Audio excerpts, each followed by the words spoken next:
people, middle of the day for some people, bright and early in the morning for me, 9 a.m. Eastern Time. We're having our brain fuel. Hope you all have a fantastic week. Today, we're going to be talking about how to get backing. If you're not already in the 30-day challenge at pokercoaching.com, make sure you get into that at pokercoaching.com/30. Oh my God, my brain's not working. pokercoaching.com/cashgamechallenge. It's going to be a long day. I'm supposed to edit a book. I'm in the process of editing my next book. We have a bit of a problem. It's 650 pages long. And it's a little bit big for a book. But, you know, last book was 450. Why not do 650? What's the difference, right? Load it up.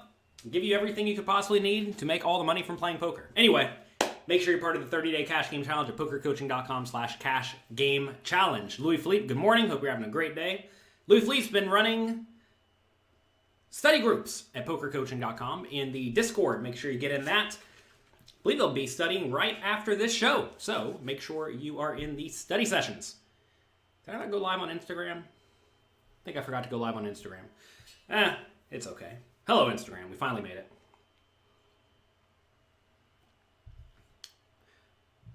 All right. Here we are. First things first, we're going to be discussing how to get a backing deal. Number one, most important concept here is you do not need a backing deal. Poker is a great way to get rich slowly, but everybody wants to try to get rich quick. And it becomes even a more, pernicious mindset, is that the right word? That when you are playing and you see people succeeding, a lot of people think that those people are succeeding because they got a handout from someone. And while that may be true, you do not want to go through life looking for, asking for, hoping for a handout, right? Certainly there are going to be people out there in life who do you a favor, who help you out, who, give for no good reason besides they like to help out others. But you should not expect that or plan for that, right? By far, the people who have the most money in poker is to do it on your own. Grind it up and move up as your bankroll allows, right? And I understand that right now times are tough for a lot of people. David says here, it's hard when you struggle to get basic capital for living together, right? And I get it, right? Life is currently very, very tough for most people. The great thing about poker, though, is that you don't really need much money at all to get started. I, Jonathan Little, am a great example of this. Whenever I was a young poker player, I started with $50. Look, literally half of this amount of money I just have randomly sitting on my desk. I started with half of this. How do we start with half of that? I played tiny stakes games. I was not playing to necessarily try to get rich. I was playing poker because I loved playing poker and because I wanted to play a fun game and see if I could succeed, right? And I started small and I played within my bankroll. And I played a ton. I grinded it out hard. I know a lot of people are out of work right now. If you're out of work right now, because of COVID, because of whatever, regular things that happen in business, try to get another job, but you probably have a decent amount of free time. In your decent amount of free time, you should be spending pretty much all that time developing another skill, whether it be learning a new language, getting in shape, learning how to play poker, whatever. Whenever you have free time, you should make good use of it. I've talked to many people out there, though. For the last year, I ask what they've been doing. And they're like, and they go on a spiel about telling me how they've watched a bunch of shows on Netflix and how they have been really into politics. And basically, it's going to sound bad. In my opinion, they've squandered the last year. They had lots and lots of opportunities, lots and lots of time to learn something new, and they just didn't. Why didn't they? Well, because they either didn't think to do it, or they took the easy way out. It turns out that if you do the thing that is easy today, you are going to have hard times in the future. And if you do the things that are hard today, like getting in there and studying and working, you're going to have it way, way easier in the future. And you have to ask, what do you want? What are you trying to accomplish, right? So, back when I started, put $50 on party poker a long time ago, played tiny stakes, and grinded it up. And within 3 years of grinding hard, without even really having a good study group around me, we turned $50 into $350,000 in 3 years. Now, certainly poker was softer back then. I certainly had a lot of free time. I was a college student working 2 full-time jobs, so I had a solid 2 or 3 hours a day to spend playing poker. I did not waste any time, right? I eventually pruned out things that I thought were not productive, like the minimum wage jobs that I had, right? And inevitably, that gave more time once we proved that poker is something that I could be successful at. And once you have $350K, you're kind of off to the races. You don't really need backing. Now, some people may say, oh, but I want to play higher and higher. Sure, but understand, whenever you're selling action, what you're really doing is you are essentially playing in more difficult games with a lower win rate. Why do you want to play in more difficult games for a lower win rate? There are some times where you should do that, and we'll discuss that later if we have time. But for basically everyone playing small and medium and even pretty high stakes games, I would say something like $5,000 buy-in tournaments and lower, and any cash game, really. The great thing about cash games is that the stakes go up pretty progressively, besides specifically in mixed games and once you get to the super nosebleeds, but again, that's like almost nobody. The stakes like roughly double, right? You play 1-2, then 2-5, then 5-10, then 10-20, then 25-50, so it's like basically a doubling all the way up to where you don't really need backing ever if you are being sane and not gambling super hard. Okay, so now that you know poker's a great way to get rich slowly, let's talk about how to actually get a backing deal. Because I realize some people out there do want a backing deal. And there's one very, very, very good reason to get a backing deal. Do you all know it? Why would you ever possibly want to get a backing deal after I just told you you don't want to get a backing deal? Type it in the comments if you know. If you're enjoying this show, click like, click subscribe.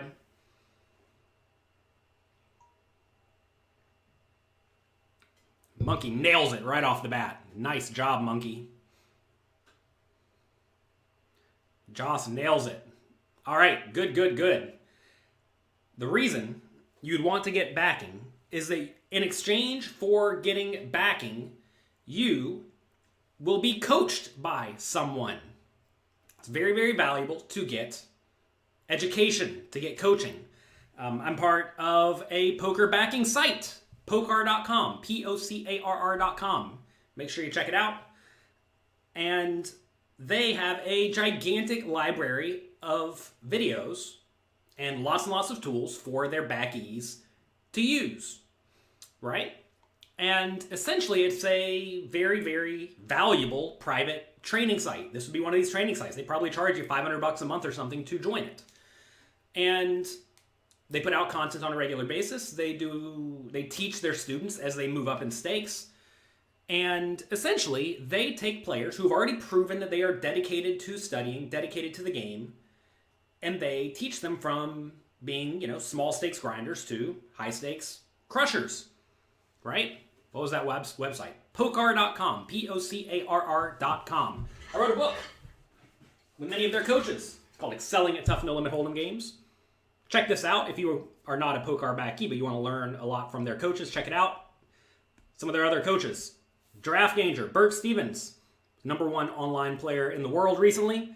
Also a poker coaching coach. He streamed a whole live session just the other day for poker coaching members.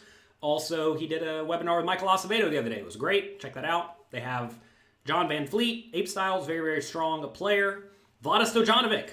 I learned a lot from him. I didn't know him before I started working on this book, but he is the man. He knows about ICM. He won the Stadium Series right after we wrote this book for $1.5 million. Got Rob Tinian, won the Sunday Million 2 times. Alex Carr, guy in charge of Pocar over here. He talks about all sorts of things, including making sure you are crushing at life. So anyway, make sure you check this out. Excelling at Tough No Limit Hold'em Games. When's it on Audible? It's already on Audible. Go to Amazon.com, search Excelling at Tough No Limit Hold'em Games. It'll come right up. Bert has a really special touch when it comes to final tables. Indeed, he just finds a way to win. I don't know how he does it, but it seems like every time he's at a final table, he just wins it. Or, takes second place with no chips. We watched him stream the other day, and there was like some random $2,500 tournament, I think. And he got to the final table like last in chips. And he got heads up with like 1/10 of the chips in play. And then he lost. But like whatever, You take second place with no chips.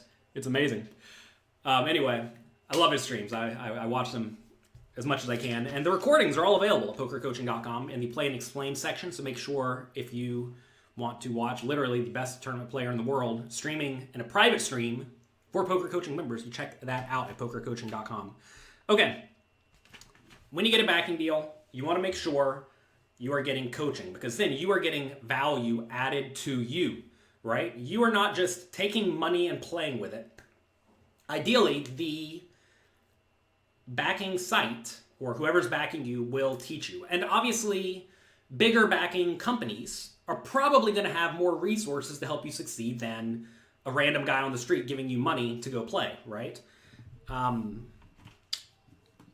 I've had a backing deal in the past a long time ago, and it literally was, I trust Jonathan to be a good poker player. Jonathan, go play whatever you want.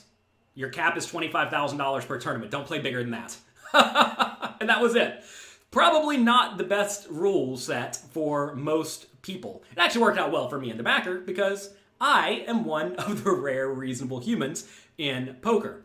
But most people are not reasonable. They don't want to spend all their time studying. I spend all of my time studying, right? They don't want to grind hard whenever they are stuck in makeup, right? They just want to try to parlay it and get rich quick and get out of the hole and make some money. I didn't care about that. My job, in my mind, was to make the best decisions possible for my backer. Not for me, for my backer. And that resulted in me perhaps, call it wasting time, like imagine you get down in makeup. Makeup is where, let's say you're playing tournaments, you get down $200,000. What a lot of people, in my mind, incorrectly do, is they only play tournaments where then they can win more than $200,000, right? Because if you don't win the $200,000 back, you don't get any money. It all goes to the backer. So what I would do, though, is I would play random $500 tournaments and random $1,000 tournaments where first place was $50K. And I'd win them. Everybody would be like, oh, congrats. Whereas I know, I get literally none of this, but this is my job as a responsible backee. And to be fair, if I could find a literal copy of Jonathan Little today, I'd be happy to back them because I know they're going to study their butt off and I know they are going to treat my money with the utmost respect. A lot of people don't do that. And that's where I definitely think having a very good support system around you comes into play very heavily. At Pokar, we actually have a section in this book about what they provide backies and the expectations of from the backies, right? And they talk about how it's their job to make you good at life, right? Some people need very good structure in their life, right? And they provide that for the backies who need that type of thing. Some people need help saving money, right? They want to make sure their backies have money on the side. They don't want their backies to be broke. There are some more malicious backing companies out there that try to keep their backies broke. You may say, why would you want to keep your backies broke? Well, if your backee gets rich, they're going to quit on you. It turns out, it's going to sound a little bit bad, and it's a broad generalization, so, it does not apply to everyone. Don't send hate emails.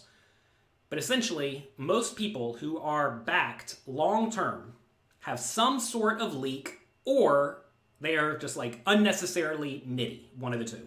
Most of the people have some sort of leak. That leak may just be wanting to play too high all the time. Not play while high, although that is a leak some people could have. But most people just want to try to get fame and fortune and glory, and it turns out that is a leak. Other people are great at poker. They win a bunch of money at poker, and then they squander it all betting on sports or, doing drugs or going out and partying or whatever. They spend it all on shoes, whatever, right? So essentially, if the backee stays broke, they're never going to get together a bankroll to go play on their own, and therefore they're going to continue making money for the backing company, and then, they'll stay broke and the backing company gets rich. That is not what we try to do at Poker. We try to help people succeed at life, and turns out a lot of the backees have become backers over time. Draft Ganger, Bert Stevens, started off as a Poker backee, got all the way to the top. Rob Tinian started off as these guys, literally on the cover of the book, the Crushers, these guys, a lot of them started out as Poker backees at the small stakes games, studied for a few years, grinded hard, and now they're crushing it. And like Rob Tinian manages the company now to some extent. And he started out just a random dude playing $10 tournaments, right? And it's proof to some extent that if you find a good group of people, surround yourself with them, study hard, and work hard, you can crush it. Just takes a lot of dedication. And it doesn't work for everyone, right? Understand that whenever you find a backer, you want to make sure the backer and the backee have the same goals in mind and are cool with each other's personalities, but that's not really the right word. More like work ethic / goals. I don't know. You want to make sure that you jive with the backer. Like whenever I was backed a long time ago, it was literally, here, Jonathan, take the money, study a lot, go play, do good work, treat my money with respect. And I did it because that was that's how I operate. Other people, though, they need a very strict regimen. Poker backies, for example, are required to keep a study document where they say what they studied every day, literally every day, and they keep track of the things that they learned and the things that they're going to apply to their game and the things they're going to study deeper, etc. And if they're not doing that, you know what happens? They're not backies anymore. They get cut. Turns out, everyone's not going to be a good backee. And if they do not want to do the work, they do not deserve the backing. And the great thing about poker is there's lots and lots of people who want a shot, who are working hard. And it's kind of like whenever you have small startup companies, right? There's lots and lots of opportunities to invest in small startup companies. And when you find the good ones, you give them funding, and it's like pouring jet fuel into the company to where it's going to do substantially better, right? In the ideal world. It's not always going to work out, but quite often it does. And finding poker players who you want to invest money in is like, you want to find the good people. So, fine. We're going to get backed. We want to find a good backing company to learn from. The only backing company I've ever had interactions with is Poker. They're great. If I was a young poker player and I did not have much money, like back when I started, right? Whenever I started with literally $50, I would have loved to have been backed by Poker, and I think it would have made me progress up the ranks substantially faster. If I had more free time today, I might enlist as a backee. Not because I care about the money, but I'd be happy to give them some amount of my profits in exchange for like very, very hands-on education, right? It's a lot of value from that. So anyway, that's what I would have done. I know there are other backing companies out there. There's BitB. I don't know much about them. There is BBZ. They've been around a long time. I've seen some of BBZ's content. Seems like he knows what he's doing. That said, you could just pay money to have access to like BBZ's site to some extent. So why get backed if you can just pay the money to have access to the site? I guess if you have no money, it may make sense to make that trade, but otherwise you just pay for it, right? Whereas Poker's is, you can't pay for it. You can't buy it. It's only for backies. Okay, so we want to get backed. Fine, we're going to go apply to a backing company. What do we need to do? Well, we want to make sure that we are a worthy backee, right? So what do you need to do ahead of time to ensure that you are a worthy backee? Go ahead, type it in the comments below. What are some things you can do to ensure that you are a worthy backee to give yourself the best chance of getting backed? See some questions. Should you ever bluff in the micro stakes? Yes. Check out pokercoaching.com/cashgamechallenge. There are going to be some videos going up of me playing micro stakes because you all asked for it, and we run some bluffs. Have you ever won a noteworthy tournament? Yes. You can search any person's name on the internet, like Jonathan Little, and then put poker next to it, Jonathan space little space poker, and there'll be a site that comes up called the Hendon Mob or Global Poker Index that will show you every cash anyone's ever had. Have I ever backed people? Yeah. Plenty of times. All right. Joe nails it. Joe nails the number one thing. Have decent data of win rates. Turns out, if you have proven that you can win at poker over some decently long period of time, people are going to be way more inclined to back you. Let's say you've proven that you have a winning, or you have a good win rate at, let's say, $3 buy-in tournaments. Because you're a small stakes player. You only have $300 to your name, right? Let's say you have $300 to your name, and you've been playing $3 tournaments, and you've shown that you have made, I don't know, $300. You've doubled your bankroll. Maybe we have $600 now. Fine. You're still playing small stakes. But if you have a very, very good win rate over a reasonable sample, you could probably beat $10 games no problem. But you, the backee, are smart. You're not going to go and just play substantially bigger games without a proper bankroll, right? And you are showing also that you are actively in there studying, right? So you want to show that you are a good poker player with a good win rate, and you are actively trying to learn on your own without the backer. Because you're going to do this. You're going to do this poker thing whether you have the backing or not. The question is, does somebody want to go along on the ride with you and help you get there quicker? What's a long period of time? Time doesn't really matter. Tournaments is what matters. Or, hands is what matters. And again, it's like kind of arbitrary to some extent. Let's say you've played 100,000 hands and you have a gigantic win rate. That's probably fine, right? Say you've played 1,000,000 hands with a reasonable win rate. It's probably fine. Say you've played 1,000 tournaments. It's probably fine. So anyway, that's that. Nate Daughtry resubscribed for 7 months on Twitch. Thank you very much. Congrats. I appreciate it. Congrats to me. I appreciate it. But anyway, what is a good number of hands? That doesn't really matter. What you want to show is some reasonable data set that you are willing to put in. You're keeping track of it. And you're crushing it, right? Until you're willing to help yourself, nobody else will. Very, very true, Podge. I completely agree with this. Okay. So, you essentially want to prove that you are a winning player, right?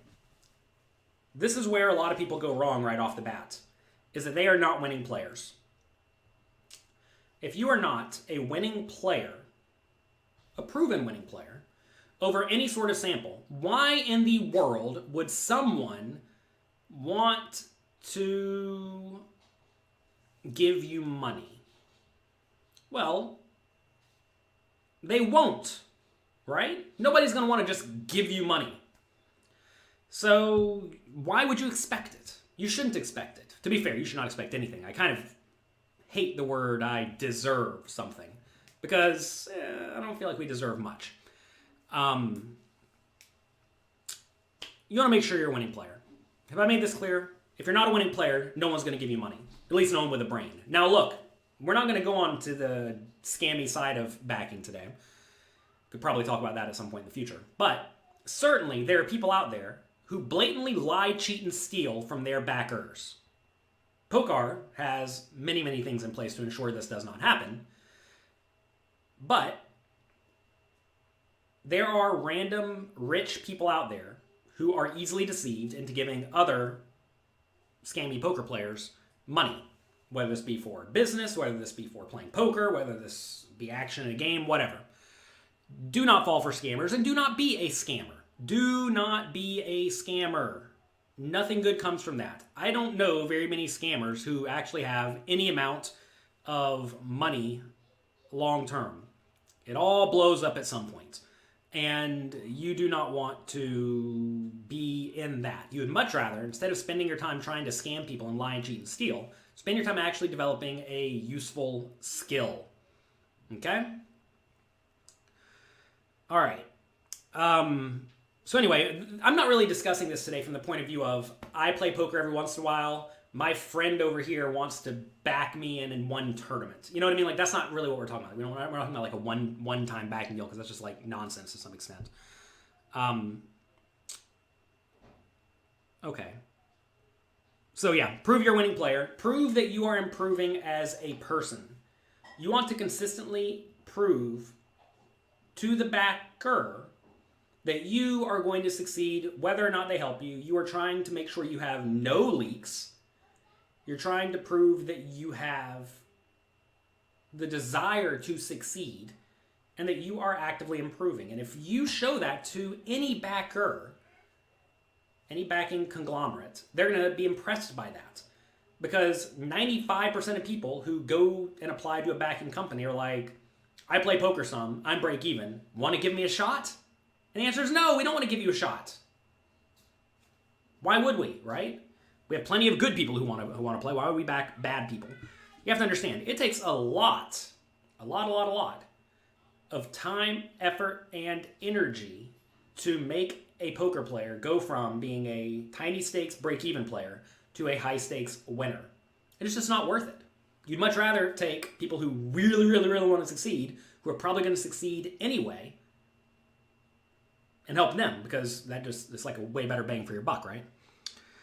You want to show dedication. You want to show that you are with the backer long term. A lot of people think that they're going to make these like short-term deals where you back me for a month and then we'll see what happens. And it's like, you're not really committing. I think there is value in committing and showing that you actually are with the backer and that you have their best interest in mind.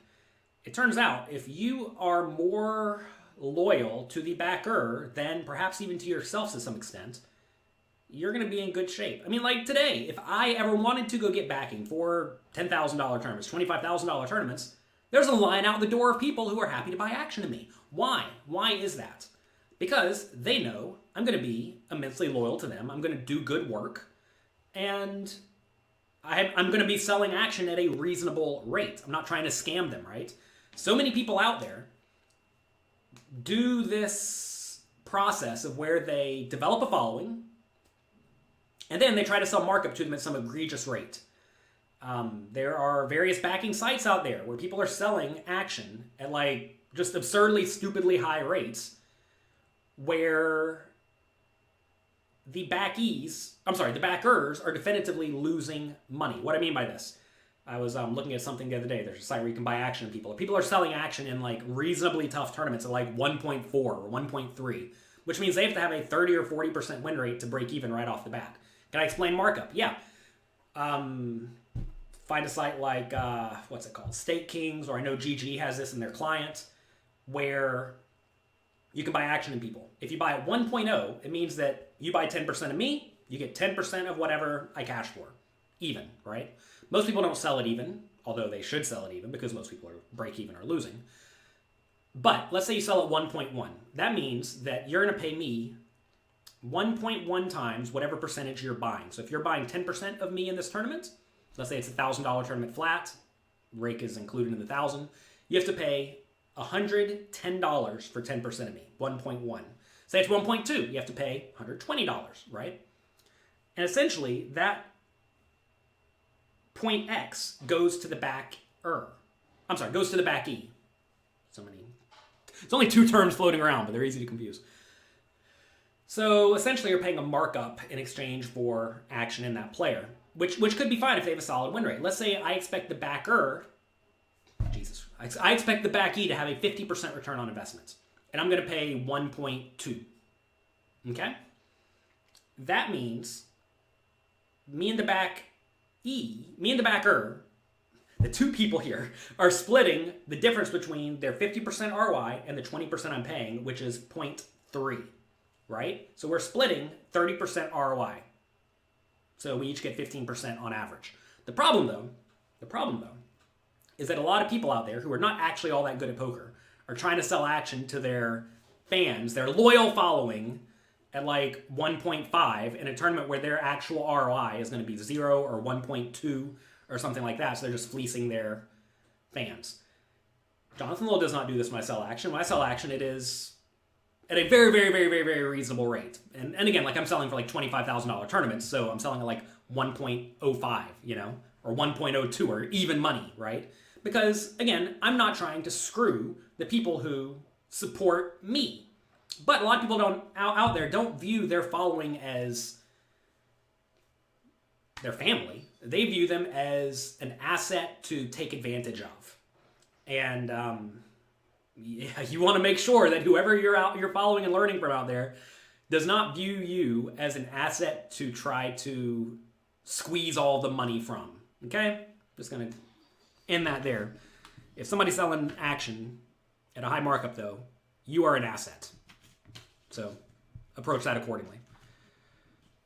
Why do you sell action if you have a... Wait, what? Why do you sell if you have a backer? Would they buy your action? Not sure what you mean, Ari. Whenever I'm selling action, I'm usually selling for one particular tournament or a series of tournaments at like high stakes games, like $10,000, $25,000 tournaments. I'm properly bankrolled for 25Ks in theory, but it's a bit of a stretch. So, given I don't particularly care to gamble all that high, I'll sell action. I'll play them all like they're 10K-ish tournaments.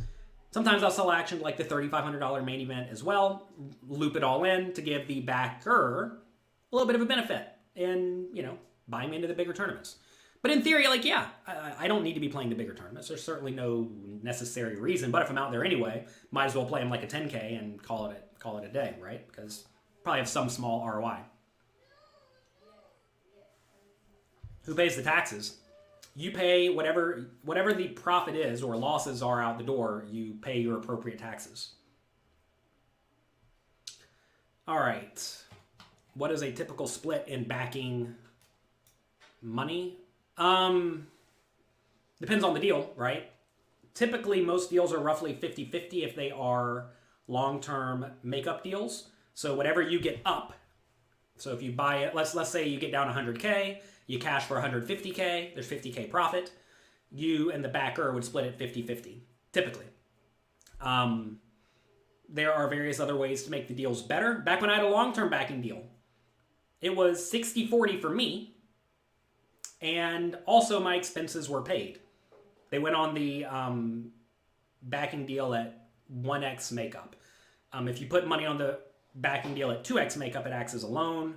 We're not going to get into this. This is a little bit too much. Essentially, I had a good backing deal back in the day. Because, again, Jonathan Little was trusted to go out there and do good work. I was not going to spend a lot of money on expenses, and I didn't. Always flew coach, always stayed in a regular hotel room, didn't do anything insane.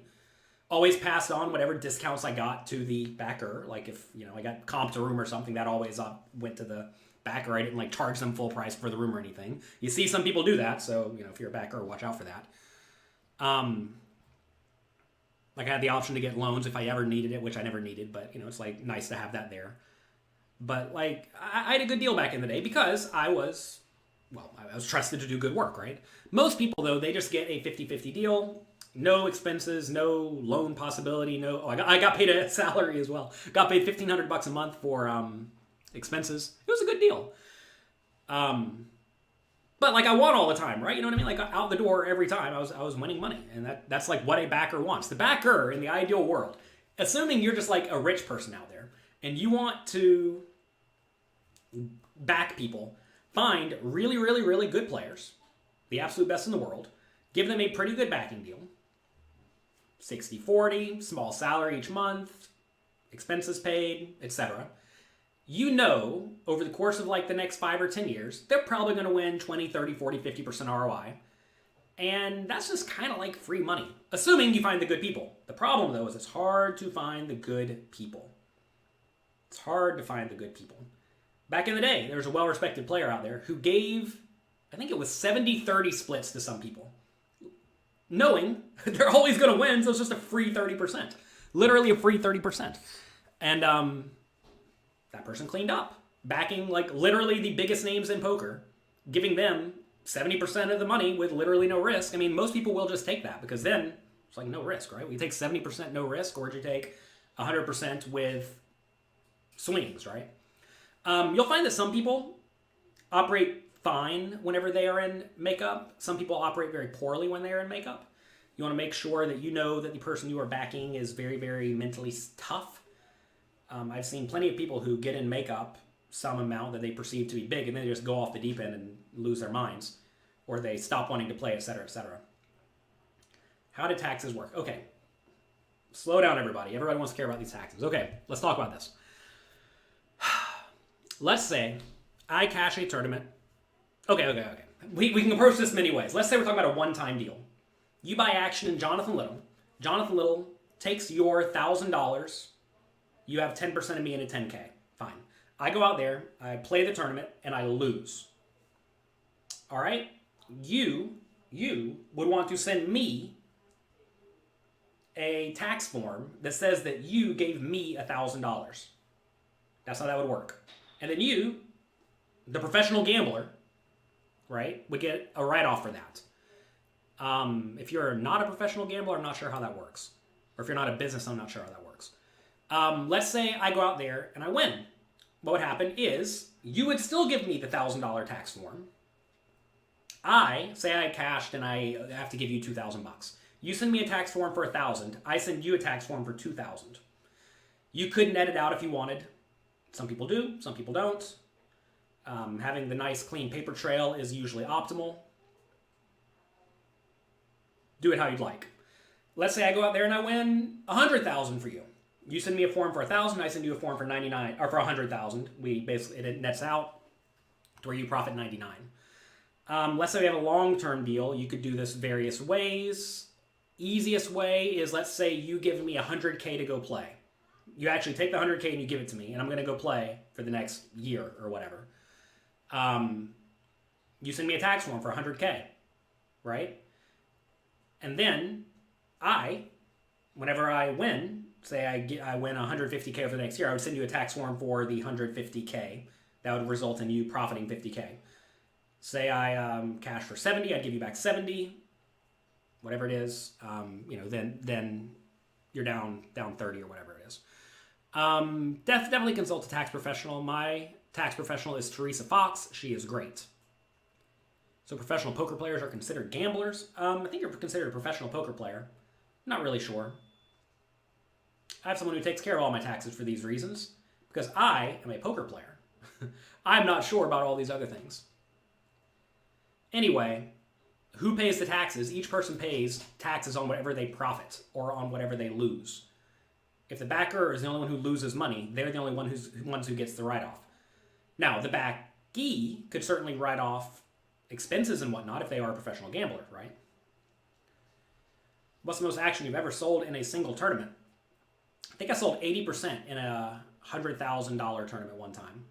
What was the reasoning? I only wanted to play it like it was a $20,000 tournament instead of a $100,000 tournament. And I believe I sold that at even, so, no markup. Because, what's the reasoning?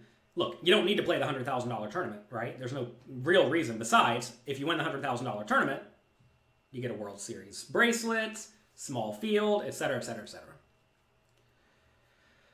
Okay. So, I think that's that. I don't have a whole lot more to say about this. Essentially, if you want to get a backing deal, prove that you are a good investment. If you are a good investment, then people will find you. To be fair, you have to go and apply. You have to do a little bit of legwork. You have to get out there. You have to make yourself known. There are ways to make yourself known, such as perhaps making content, perhaps as getting some wins under your belt, right? Make sure you are doing that. Who are the backers in the live scene? Again, like, Poker backs people in live poker. I mean, I'm not exactly sure. Do your research, right? See a lot of you typing in random questions. Well, haven't asked me anything at some point. Should you keep records of your play? Yes. Always keep diligent records of all of your play.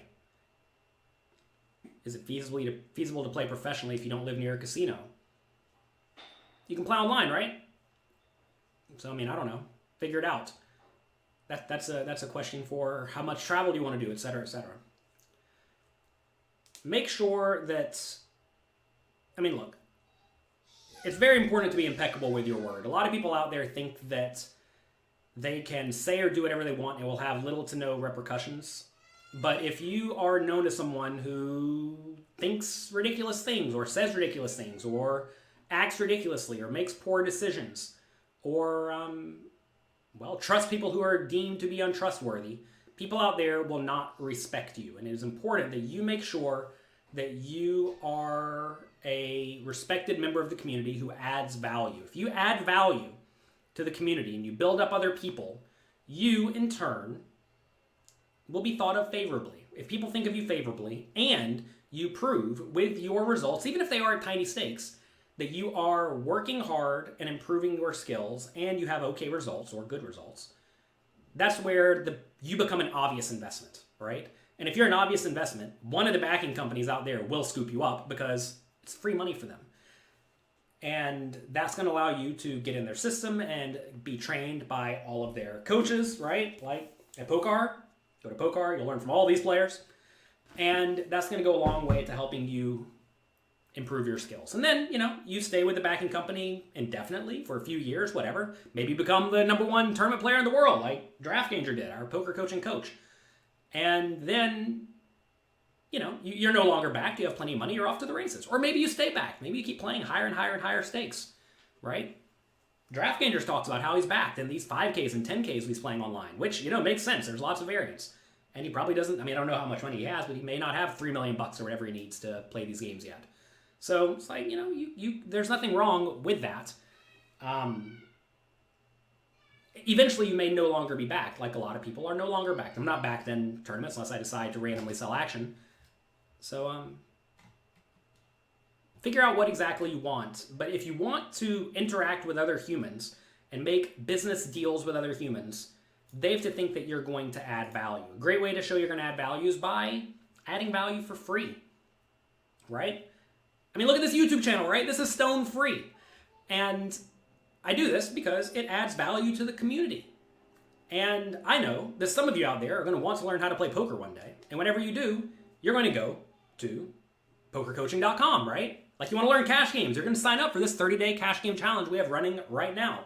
You want to study right after this with our group of students. You're going to go to the Discord at pokercoaching.com. You're going to click in the tools section, or the community section. You're going to get in the Discord. You're going to go to the study sessions, and you are going to crush it. And it's just like added value for free. You add value, you prove that you are working hard for not just yourself, but for everyone. And people are going to want to work with you. That's what it amounts to. Everybody wants to know about taxes. Talk to a tax professional. Please, please, please, please, please. Talk to the tax professionals. If you live in a country where there are no taxes, let's say you're from the UK and there are no gambling taxes, you don't pay anything, right? So if Jonathan Lowell wins $50,000 and we're splitting it, I pay taxes, American taxes, on my $25K. You don't pay taxes on your British, whatever it is, $25K. All right, that's going to be it for today. Hope you have a great, great day. If you enjoyed this show, do me a favor, click the like button below. I would appreciate it. Good luck in your games. Have a fantastic week. It's bright and early Monday morning. I know it's midnight for some of you. Bright and early Monday morning for me. All you can do is add value to the world and make the world a better place. Enjoy your week. Thanks to all of you. I appreciate it.